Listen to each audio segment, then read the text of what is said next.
तो hello friends, welcome to new student lecture video from medical lab tech Supra. और आप लोगों को पता है हम लोग बात करते हैं मेडिकल लेबोरेटरी टेक्नीशियंस के वैकेंसीज के बारे में, उसके regarding multiple choice questions as well as we are also discussing about the annual examination questions. So आज मैं यहीं पे आप सब लोगों के सामने लेके आ गई हूँ। जैसे कि आप लोग देख सकते हो, second year DMLT annual examination 2024 का जो अभी अभी एग्जामिनेशन हुआ था, तो वो वाला क्वेश्चन पेपर आप लोगों ने मेरे को भेजा था और आज मैं आप लोगों को ये वाला क्वेश्चन का आंसर जो है हम लोग डिस्कशन करने वाले हैं। तो पेपर जो है पेपर 2 है, माइक्रोबायोलॉजी का क्वेश्चन है। टोटल मार्क्स आप लोग देख सकते हो 100 मार्क्स का क्वेश्चन है।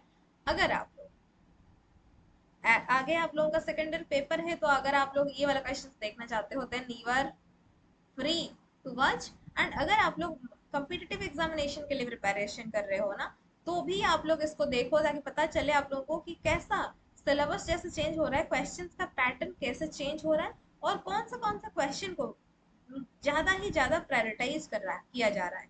तो चलिए चलते हैं विदाउट एनी डिले, आज का क्लास स्टार्ट करते हैं। But for that, if you are new to my channel, then don't forget to subscribe to my channel and press that like button so that when I will upload a new video you will get a notification. तो चलिए आज के जो classes start करते हैं। First long question है, will not discuss first but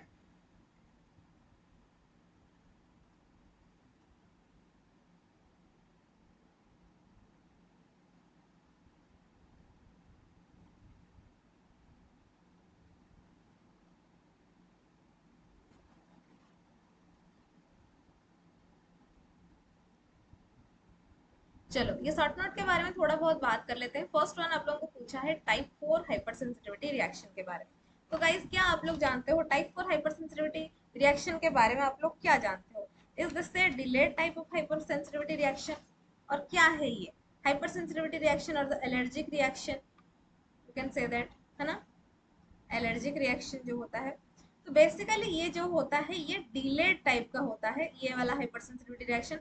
आप लोग जानते हो 4 टाइप का हाइपर सेंसिटिविटी रिएक्शन होता है, ठीक है। 4 टाइप का हाइपर सेंसिटिविटी रिएक्शन होता है और ये जो टाइप 4 जो है वो डिले है, डिलेड हाइपर सेंसिटिविटी रिएक्शन। और you can say that cell mediated hypersensitivity reaction, ठीक है। Cell mediated hypersensitivity reaction आप लोग बोल सकते हो। मेन इंपॉर्टेंट चीज हाइपर सेंसिटिविटी रिएक्शन में ये है कि टिश्यू का जो डैमेज होता है ना, टिश्यू डैमेज जो होता है बाय टी लिम्फोसाइट, बाय, यहीं पे थोड़ा सा कलर चेंज कर लेती हूँ, बहुत ही ध्यान से सुनना सब लोग, ठीक है। टिश्यू डैमेज होता है by T lymphocytes, by T lymphocytes and not by antibodies. Antibody के द्वारा टिश्यू का डैमेज नहीं होता। टिश्यू का डैमेज किस वजह से होता है? Because of the T lymphocytes, ठीक है। तो ये एक सेल मेडिएटेड हाइपरसेंसिटिविटी रिएक्शन है। एंटीजन एक्टिवेट करता है स्पेसिफिकली टी लिम्फोसाइट को, जिसके बाद क्या होता है, लिम्फोसाइट जो होते हैं वो फ्लूइड सिक्रेशन करते हैं, फगोसाइट एक्यूमुलेशन होता है, उसके बाद जो आप लोगों का होना होता है वो हो जाता है। So that is your type 4 hyper sensitivity reaction. तो नेक्स्ट थिंग आप लोगों को क्या पूछा है, आप लोग अगर देख सकते हो क्वेश्चन नंबर 2 में, माइक्रोफाइलेरिया। क्या है ये चीज माइक्रोफाइलेरिया? आप लोगों ने ये वाला वर्ड को कहाँ पे देखा है? एनीवन? माइक्रोफाइलेरिया, तो ये एक इम्पोर्टेंट स्टेज होता है, इम्पोर्टेंट अर्ली स्टेज होता है। किसका? ये एक इम्पोर्टेंट अर्ली स्टेज होता है in the life cycle of certain parasitic nematodes का। कोई भी पैरासाइट आप लोग देख लो, पैरासिटिक नेमाटोड्स जो होते हैं, ठीक है, जैसे कि आप लोगों का चिड़िया बैनक्रॉफ्टी हो गया, ठीक है। पैरासिटिक नेमाटोड्स का ये एक अर्ली स्टेज होता है, ठीक है। ये जनरली कहाँ पे मिलता है? इन्फेक्टेड इंडिविजुअल के ब्लड में। कहाँ ये पाया जाता है? इन्फेक्टेड इंडिविजुअल के ब्लड में ये पाया जाता है। हुआ, तो इसका अर्ली लाइफ स्टेज को माइक्रोफाइलेरिया बोलते हैं। अगर इसका हम लोग एडल्ट स्टेज को देखेंगे तो ये एक ऐसा स्पीसीज होते हैं जिसका एडल्ट स्टेज जो होता है ये होता है, they live in a tissue और in the circulatory system of the definitive host, ठीक है। सर वर्टिब्रेट जो होता है आप लोगों का डेफिनेटिव होस्ट जो होता है उसके सर्कुलेटरी सिस्टम के अंदर में ये अडल्ट सर्कुलेटरी सिस्टम के अंदर में ये अडल्ट स्पीसीज रहते हैं and they release microfilariae into the blood stream. And उसके बाद माइक्रोफाइलर जो होता है वो कोई ब्लड फीडिंग एथ्रोपोड, जैसे कि आप लोग विक्टर बोलते हैं जिसको, वो ले जाते हैं इन्फेक्टिव लार्वे को, then transfer to the new host. ये होल टोटल बेसिकली क्या होता है, माइक्रोफाइलरी के स्टेजेस होते हैं। आई होप कि आप लोगों को समझ में आ गया होगा, है ना। अगर समझ में आ गया है, चलो नेक्स्ट क्वेश्चन देखते हैं। नेक्स्ट क्वेश्चन में आप लोगों को क्या पूछा है, लैब डायग्नोसिस ऑफ एड्स के बारे में पूछा है। एड्स एक्वायर्ड इम्यूनोडेफिशिएंसी सिंड्रोम, है ना, यही तो होता है ना, एक्वायर्ड इम्यूनोडेफिशिएंसी सिंड्रोम एड्स होता है। तो this is caused by the retrovirus called HIV, है ना। अगर हम लोग इम्यूनो डेफिशिएंसी, ये जनरली ये क्या कॉज करता है, इम्यूनो डेफिशिएंसी करता है in the human body, yes और नो, इम्यूनो डेफिशिएंसी क्रिएट करता है ये एड्स। अगर हम लोग उसके स्पेसिफिक टेस्ट के बारे में देखें, स्पेसिफिक टेस्ट इधर लिख लेती हूँ, specific test for HIV infection, more specific जो होता है वो कौन सा होता है,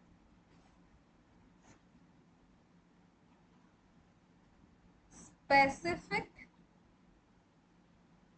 टेस्ट फॉर HIV इन्फेक्शन। अगर आप लोग लिखना चाहो तो लिख सकते हो बिल्कुल।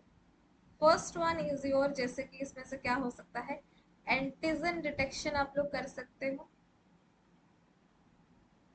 कौन सा एंटीजन, P24 एंटीजन को डिटेक्ट किया तो HIV का हुआ। नहीं तो दूसरा है वायरस आइसोलेशन कर सकते हो, वायरस आइसोलेशन। तीसरा है detection of viral nucleic acid, detection of viral nucleic acid, ये भी आप लोग कर सकते हो। या फिर फोर्थ में एंटीबॉडी डिटेक्शन भी कर सकते हो। ये 4 टाइप के मेथड होते हैं specific test for HIV infection. तो और कुछ नॉन स्पेसिफिक टेस्ट भी है। नॉन स्पेसिफिक टेस्ट में आप लोगों का क्या क्या आ जाएंगे, टोटल DC या फिर differential count, platelet count, IgG और IgA का लेवल भी चेक किया जाता है, स्किन टेस्ट भी किया जाता है। और फिर और क्या हो सकता है, नॉन स्पेसिफिक टेस्ट को छोड़ के और एक भी किया जा सकता है, that is your test for opportunistic infections.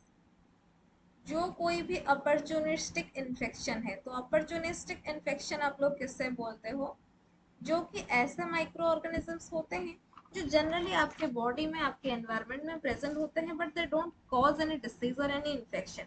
But in case of opportunity, कौन सा अपॉर्चुनिटी भाई, जैसे आप लोगों का इम्यूनो डेफिशिएंसी हो गया, इम्यूनो कम्प्रोमाइज्ड पेशेंट में जैसे कि इम्यूनिटी उन लोगों का लो हो जाता है, so in that case what happens, they get the opportunity and they infect.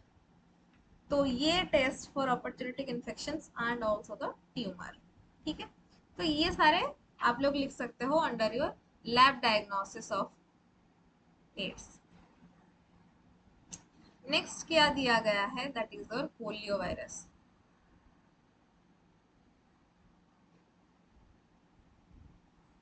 ठीक है, पोलियो वायरस दिया गया है।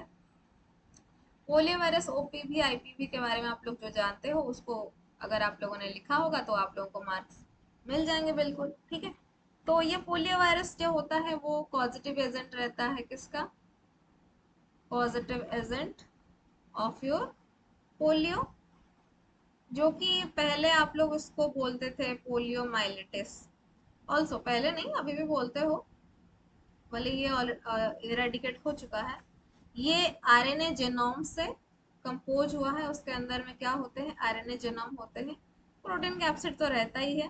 ठीक है, ये आइसोलेशन हुआ था 1909 में बाय कार्ल लैंडस्टीनर, जो कि बहुत ही इंपॉर्टेंट क्वेश्चन है फॉर कॉम्पिटिटिव स्टूडेंट्स। ठीक है, Karl Landsteiner, Karl Landsteiner and Irwin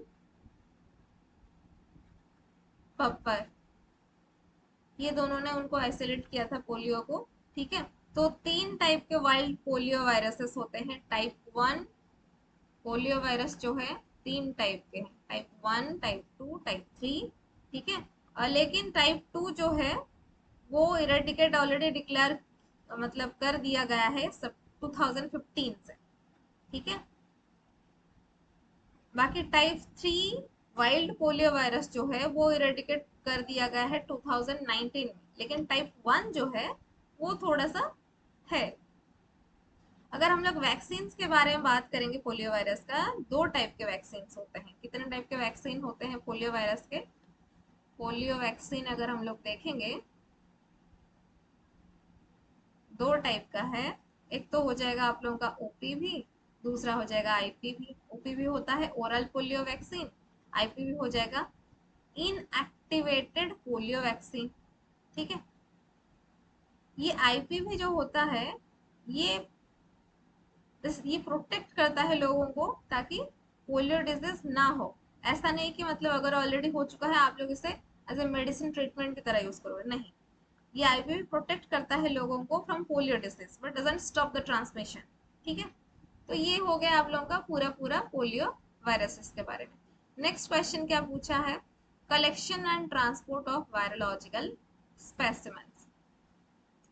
तो इसमें अगर आप लोग देखोगे स्पेसिमेन बहुत ही सही तरीके से कलेक्शन होना चाहिए, उसका ट्रांसपोर्टेशन भी कितने कम टाइम में हो वह सही है। ठीक है, अब बहुत सारे ऐसे वायरसेस होते हैं जो कि हिट लेबाइल होते हैं।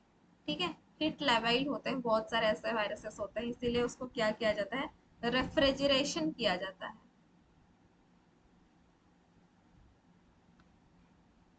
तो जनरली अगर हम लोग बोलेंगे तो वायरस आइसोलेशन कैसे किया करते हैं, जैसे कि एनिमल को इनोकुलेट कर दिया, या फिर एक सन सेल कल्चर्स, या फिर after the specimen is process to remove bacterial contaminants, ये सारा सब कुछ से आप लोग क्या कर देते हो, कलेक्शन कर सकते हो।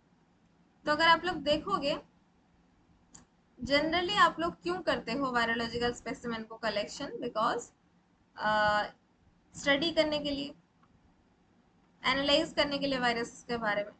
तो ये सैंपल जो होते हैं बहुत इंपॉर्टेंट रोल प्ले करते हैं, कौन सा वायरल डिसीज हुआ है, कौन सा चीजें जो है वो ट्रीटमेंट होगा। ठीक है, जैसे कि ब्लड, तो आप लोग अगर ब्लड बर्न वायरस आया है तो ब्लड आप लोग कलेक्शन करते हो। अगर आप लोगों को रेस्पिरेटरी सैंपल लेना है तो आप लोग थ्रोट से आप या फिर नेजल से आप कलेक्शन करते हो। अगर आप लोगों को एंटेरिक वायरस देखना है तो आप लोग स्टूल कलेक्शन करते हो, यूरिन यूटीआई से, टिश्यू बायोप्सी या फिर ऑटोप्सी से। ठीक है, ये सारे कलेक्शंस होते हैं, और वायरल ट्रांसपोर्ट मीडिया वीटीएम जो होता है उससे स्पेसिमेंस ट्रांसफर होते हैं। नेक्स्ट क्या दिया गया है, डेंगू वायरस के बारे में पूछा गया है। ये एक मस्क्यूटो बर्न वायरल डिसीज है। क्या है, मस्क्यूटो बर्न वायरल डिसीज। ये असिम्प्टोमेटिक इन्फेक्शन कर सकता है, माइल्ड इन्फेक्शन कर सकता है। ठीक है, ये एक वायरल इन्फेक्शन है डेंगू, जो कि cause by your dengue virus, dengue virus. ठीक है, और डेंगू वायरस कैसे आते हैं ह्यूमन को, through the bite of infected mosquitoes. Mosquito bite कर दिया, डेंगू वायरस ह्यूमन इंडिविजुअल के अंदर में आ गया। और हाँ, सबसे इंपॉर्टेंट चीज, डेंगू वायरस को अदरवाइज आप लोग बोलते हो break bone fever, break bone fever, क्योंकि ये इतना पेन देता है आप लोगों के बॉडी के जॉइंट्स में जनरली, इसलिए इसको ब्रेक बोन फीवर कहा गया है। सिम्टम्स जैसे कि यूजुअली 4 to 10 डेज इन्फेक्शन के बाद होता है और लास्ट करता है वैसे ही 2 to 7 डेज में। हाई फीवर रहेगा, ठीक है, हाई फीवर रहता है जैसे कि 40 डिग्री सेल्सियस, ठीक है। सीवियर हेडेक हो जाएगा, pain behind the eyes, muscle joint pain, nausea, vomiting, swollen glands, rashes, ये सारा सब कुछ मैनिफेस्टेशंस होते हैं।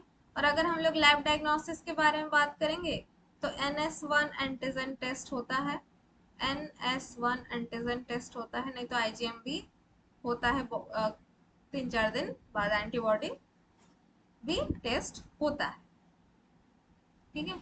और एक वैक्सीन भी डेंगू वायरस के लिए दिया जाता है, पता है आप लोगों को क्या है? बता देती हूँ आप लोगों को, वो वैक्सीन का नाम है डेंगा वैक्सिया। डेंगा वैक्सिया नाम बहुत इंटरेस्टिंग है, अगर आप लोग याद रखना चाहो तो। डेंगा वैक्सिया वैक्सीन और dengue virus.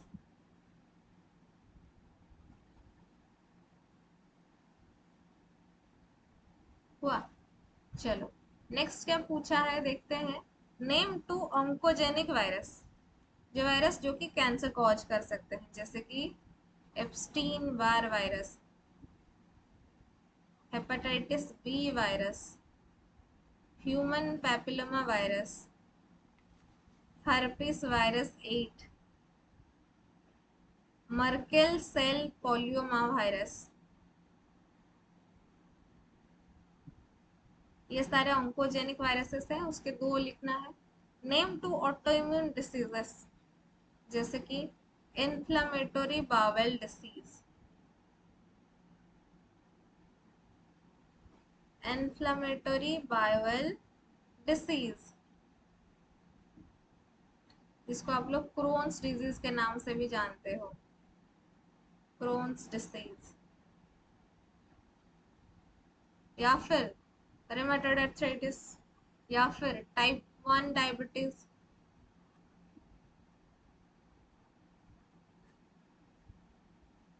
Name 2 hepatitis viruses transmitted through faeco oral route. Hepatitis B C होगा नहीं, बिकॉज ये ब्लड ट्रांसफ्यूजन के होते हैं। Hepatitis A and E. Name 2 species of malarial parasite, Plasmodium falciparum, Plasmodium vivax, Plasmodium malariae, Plasmodium ovale. Name 2 viruses causing haemorrhagic fever. Haemorrhagic fever कौन कौन cause कर सकते हैं, अभी अभी हम लोग पढ़ के आए हैं अभी। डेंगी कॉज कर सकता है, इबोला कॉज कर सकता है, लस्सा भी कॉज कर सकता है। नाम याद रख लेना, ठीक है। जो लोग कॉम्पिटिटिव के लिए भी प्रिपरेशन कर रहे हो ना, तो भी आप लोग इस चीज को याद रख लो। नेक्स्ट दिया गया है true false. BCG vaccine is a killed vaccine, false है। BCG vaccine is a live attenuated vaccine. India staining is used to detect Cryptococcus neoformans. Yes. Third में Sebadodextrose agar is the medium used for fungus culture. Yes. True. Candida is a dimorphic fungus. देखो Candida dimorphic नहीं है। Candida जो है, अगर आप लोग fungus का क्लासिफिकेशन देखोगे, ईस्ट इज लाइक डाइमॉर्फिक, तो ये कैंडिडा जो है ये ईस्ट लाइक में आता है, ईस्ट लाइक बैक्टीरिया में, तो डाइमॉर्फिक नहीं होगा, फॉल्स होगा। Rabies virus is a DNA virus. No, rabies virus is not a DNA virus. It is a RNA virus. आप लोग क्या RNA वायरस को ले जा रहे हो DNA कह कह के? हाँ, ऐसा नहीं करना चाहिए।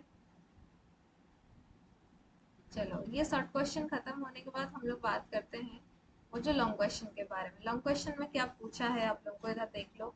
Right down different types of antigen antibody reactions with example of each. तो एंटीजन एंटीबॉडी रिएक्शन को पहले अगर हम लोग देखेंगे तो प्रेसिपिटेशन रिएक्शन।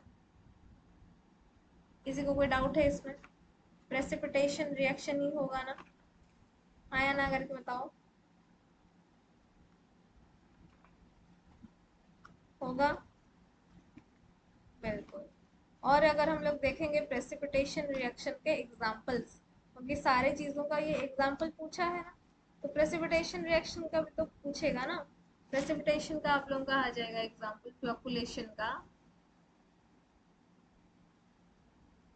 VDRL।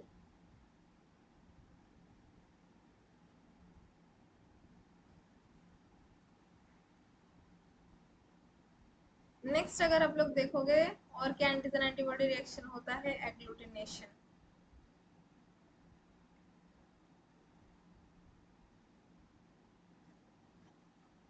एग्लूटिनेशन कहाँ आप लोग देखते हो, ब्लड ग्रुपिंग में, isn't it? ऐसा मत बोलना कि आप लोग भूल गए हो, बिल्कुल नहीं। कंप्लीमेंट फिक्सेस्टन टेस्ट ये भी होता है ना? यस और नो?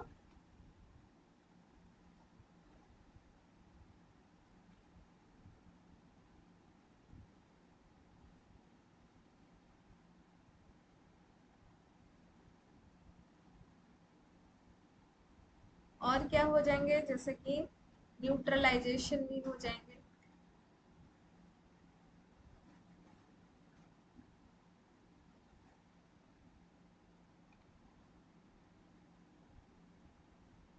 फिर पूछा है एलाइजा के बारे में,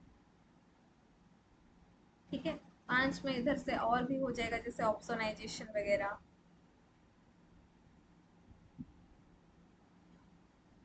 नेक्स्ट क्या पूछा है, एलाइजा के बारे में। एलाइजा के बारे में क्या पूछा है, टाइप्स पूछा है एलाइजा का। एलाइजा का अगर आप लोग टाइप्स देखोगे ना, first one will be your sandwich ELISA, दूसरा है इनडायरेक्ट एलाइजा, तीसरा है कॉम्पिटिटिव एलाइजा,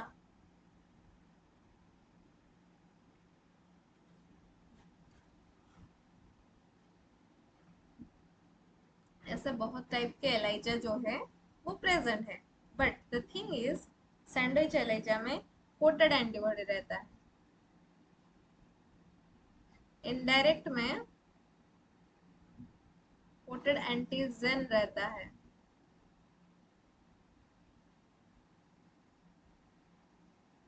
और कम्पिटेटिव में जनरली HIV एंटीबॉडी को डिटेक्ट करने के लिए ये किया गया है, ठीक है। तो ये यूजेस अगर आप लोग देखोगे एलाइजा का यूज क्या क्या होता है, जैसे कि HIV एंटीबॉडी सीरम में देखने के लिए यूज होता है, mycobacterial antibody in TB, mycobacterial antibody in TB, detection of rotavirus in faeces,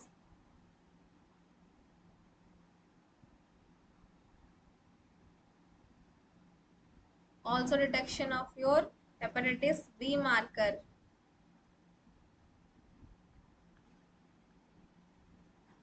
तो ये सारा चीजें जो है application of your ELISA test. Okay, next क्या पूछा है, इंटेस्टिनल एंड टिश्यू प्रोटोजोआ के बारे में पूछा है। क्या आप लोग जानते हो इंटेस्टिनल प्रोटोजोआ किसे आप लोग बोलते हो, नाम क्या है इसका, इंटेस्टिनल टिश्यू प्रोटोजोआ।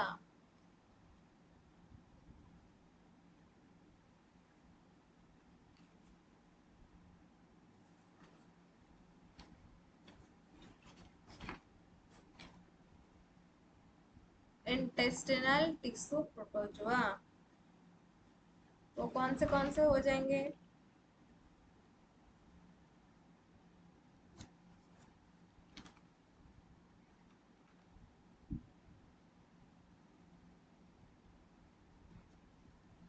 जियार्डिया लैमलिया। किसी को कोई डाउट है, जियार्डिया लैमलिया क्यों हुआ, कैसे हुआ, कब हुआ, नहीं है। एंटामाबा हिस्टोलिटिका, एक साथ लिख रही हूँ, सब लोग लिख लेना, ठीक है। एंटामाबा हिस्टोलिटिका, क्रिप्टोस्पोरोडियम,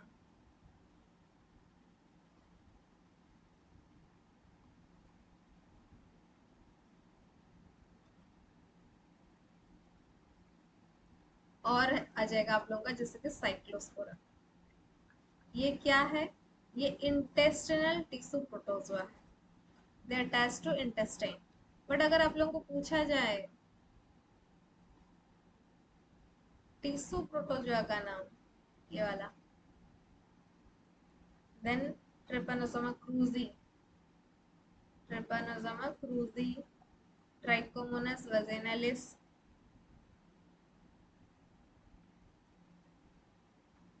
नेक्स्ट और जो पूछा है आप लोगों को दैट इज द प्लाज्मोडियम। यही है क्वेश्चन भी आप लोगों को वही पूछा है, lab diagnosis of life cycle of Plasmodium. अगर आप लोगों को नहीं पता, नीचे डिस्क्रिप्शन में मैं मलेरिया का लिंक दे दूंगी, आप लोग बहुत ही अच्छे से जाके वो क्लास लेक्चर देख लीजिए, ठीक है, तो आप लोग कर पाओगे। नेक्स्ट देखने वाले हैं हम लोग next question, classify the pathogenic fungi.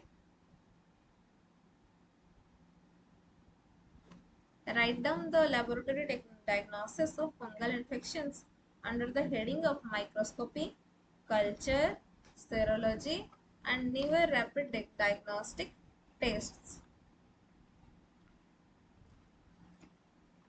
तो फंगाई जो डिवाइड हुआ है, एक तो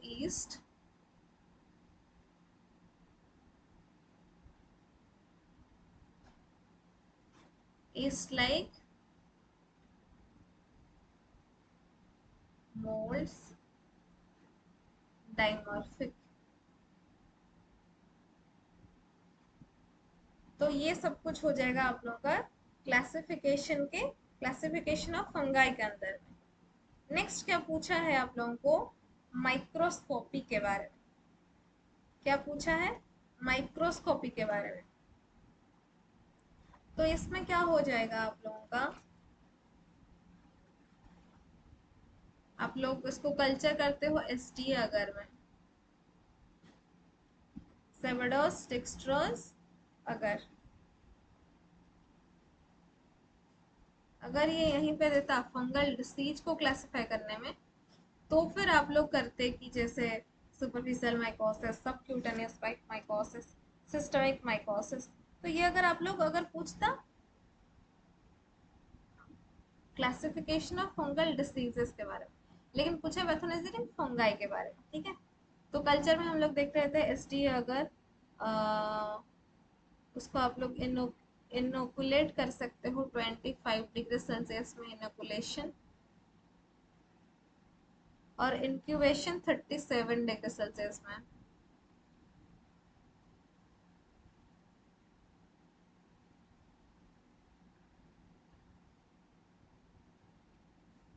तो माइक्रोस्कोपी अगर हम लोग देखेंगे, ये फंगल कॉलोनी जिसकी टीज्ड माउंट हो गया या फिर स्लाइड कल्चर हो गया, ये हम लोग देखते हैं morphology of hyphae, spores, as well as other structure को देखने के लिए, ठीक है। किस लिए करते हैं पता चल गया सब लोगों को। चलो,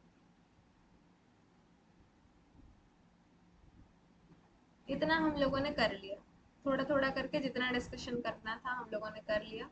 अगर आप लोगों को वीडियो अच्छा लगा, वीडियो को लाइक जरूर करना, चैनल पर पहली बार आए हैं चैनल को सब्सक्राइब जरूर कर सकते हैं। और अगर आप लोग मेरा पेड बैच ज्वाइन करना चाहते हो, एप्लीकेशन का लिंक जो मैंने डिस्क्रिप्शन में दे दिया है, सुभाष बायोलॉजी, उस पर जाके अगर आप लोग सेकेंडरी सेमेस्टर के स्टूडेंट हो, आप लोगों को अभी भी बेसिक से स्टार्ट करना है, तो फाउंडेशन बैच ज्वाइन कर सकते हो। एज वेल एज अगर आप लोगों को, आप लोगों ने सिलेबस खत्म कर दिया है और आप लोगों को एमसीक्यू चाहिए, तो सिर्फ एमसीक्यू प्रैक्टिस करने के लिए आप लोग माइक्रो लैब बैच ज्वाइन कर सकते हो, ठीक है। चलिए फिर मिलते हैं in the next class. Bye bye all of you.